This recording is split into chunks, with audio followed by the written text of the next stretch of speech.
ถ้าไม่มีกิจกรรมที่นี่ก็จะเงียบหน่อย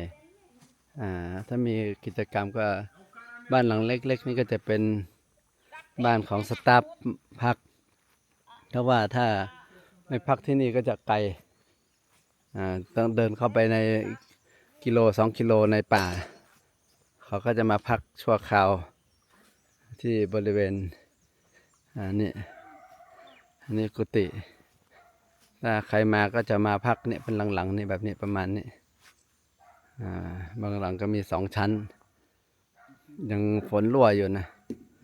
หลังคาก็บางทีฝนรั่วก็จะใช้อะไรนะพลาสติกมาคุมหน่อยก็จะทำให้เป็นแบบธรรมชาติ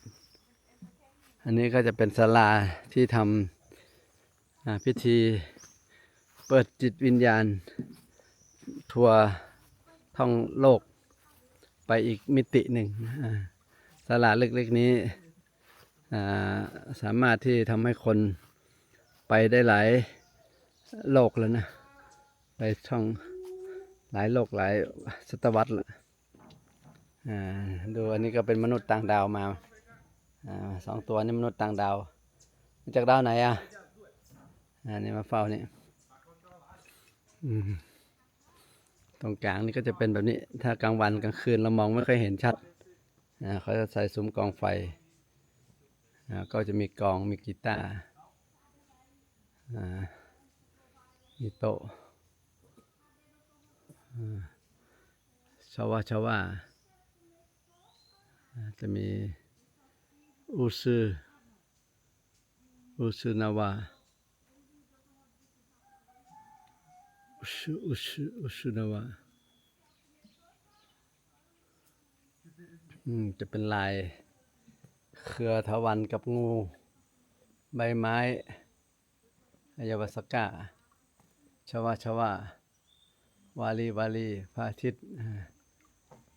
อูซือซิตี้นี่แปลว่าน้ำ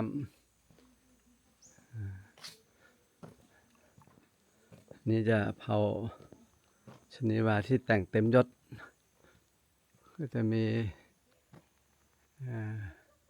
อันนี้เป็นครอบครัวใหญ่ๆที่เป็นนกสีฟ้าอันนี้คือว่าเผาชนินาวาก็เผานกสีฟ้าสัญลักษณ์คือว่านกสีฟ้าตอนนี้อาตมาก็เป็นนกสีฟ้าแล้วนี่เป็นเครื่องดื่มอายาวสักกา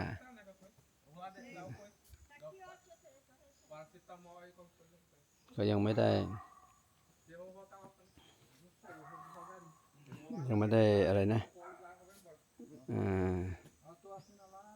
อันนี้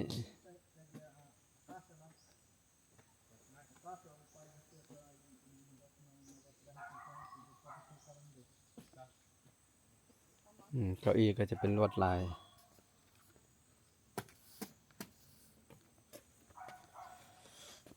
อันนี้วายุเก้าอี้นักดนตรี